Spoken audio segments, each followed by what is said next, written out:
quando eles enriquecem, tendem a casar com as velhas famílias do poder das velhas formas de riquezas.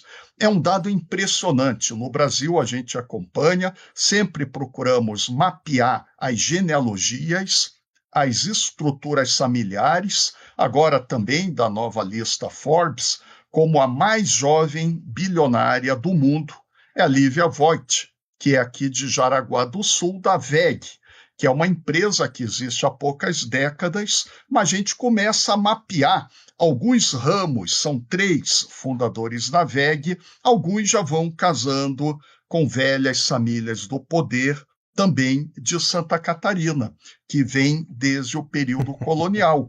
Isso é um dado fundamental. Ninguém muito importante se você ataca esse tipo de coisa? Sim, ótimas questões. Vale para a universidade, que é aquilo, um concurso público já é uma peneira social.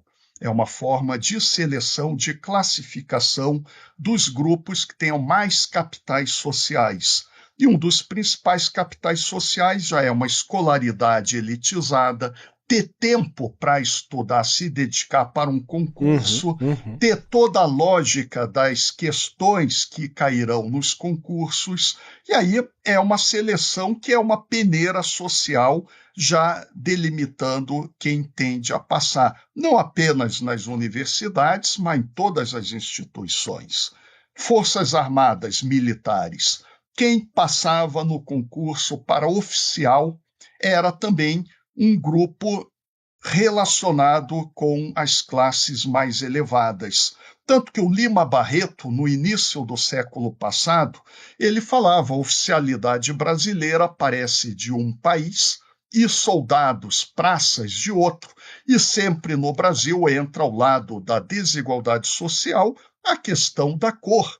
Os negros, que são descendentes das populações escravizadas, vítimas da violência que vem do modo de produção escravista, sempre tiveram os piores indicadores educacionais, de saúde, de renda, e até hoje, quantos generais negros nós temos? Muito poucos, às vezes você conta nos dedos, que mostra que há também uma seletividade social, étnica, de origem, para passar para um concurso como a oficialidade. Da mesma maneira, professores universitários. E esse dado Mas os vale militares têm também para um pouco mais de relação familiar, não tem? total, não é? E tem também Desculpa. a questão, muitos militares, também temos artigos recentes, são de famílias militares. É a mesma hereditariedade. E muitos que chegam ao generalato também têm grandes capitais sociais. Temos um artigo recente, Átila, sobre o Ministério Bolsonaro.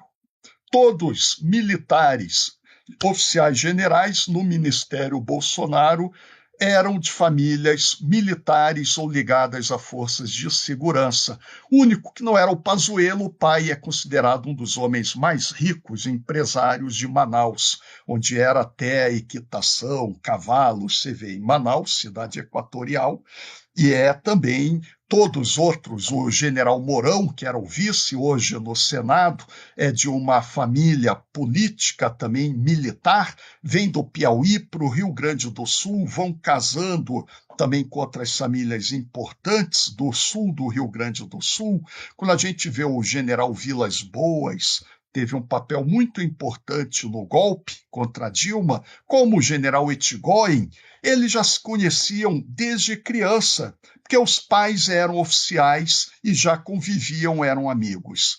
A gente vê também o general Braga Neto, que foi vice do Bolsonaro, derrotados em 2022, ele casa com uma das principais famílias militares do Brasil, família âncora, que vem desde a Guerra do Paraguai.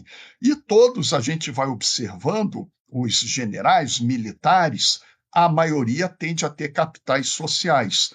Claro que há exceções, pessoas que vêm de famílias mais modestas, mas são muito poucos, não conseguem passar no concurso para as grandes academias militares. Da mesma maneira, para ingressar na universidade, até pouco tempo atrás, como professor, é muito competitivo. Se não tiver apoios, bolsas, cotas, políticas que sejam universais, você não tem acesso da grande base popular da classe trabalhadora. Aí o número reduzido de negros, indígenas, pessoas com maior mestiçagem nos corpos docentes. Você vê poucos professores negros, mulher negra, menos ainda. Ainda são, não é, mais vítimas de uma estrutura social que as penaliza. Angela Davis falava: quando a mulher negra se movimenta, toda a sociedade se movimenta. E o que nós estamos falando para as universidades, para militares, vale muito mais para o judiciário.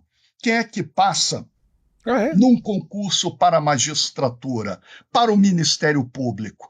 E pior ainda, Átila, falando de maneira documentada, que eu também estudo, temos aí documentos, não só a peneira social, mas há muitas denúncias, muitas no CNJ, muitas na literatura, de fraudes em concursos públicos, em vários ramos institucionais, como para cartórios, para a magistratura, está tudo lá no CNJ.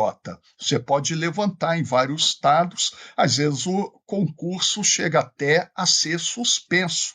Então, além da peneira social, você ainda tem esta mão visível e invisível selecionando poucos nomes que são sobrenomes das famílias que já têm desembargadores, juízes, subprocurador, famílias que já tiveram encargos no Ministério da Justiça, nas secretarias de justiça. Outra instituição que no Brasil é do antigo regime, isso que nós estamos aqui dialogando, cartórios, tabelionatos.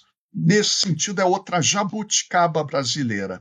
Até pouco tempo ele era hereditário e, de certa maneira, muitos casos continuam com articulações para que continuem sendo hereditários, apesar das tentativas de modernização. Orientei também uma tese de doutorado sobre cartórios, e é caríssimo. É mais uma estrutura que vem do antigo regime, é uma forma única no Brasil e muitas vezes pode ir em pequenos, médios municípios. Muitas vezes a família que domina um cartório é aquela família que já teve integrantes na prefeitura, na Câmara Municipal, no secretariado, são famílias do poder local, que são grandes fazendeiros, grandes empresários de cada município brasileiro. E como nós falamos, é o nome de uma avenida principal naquela localidade.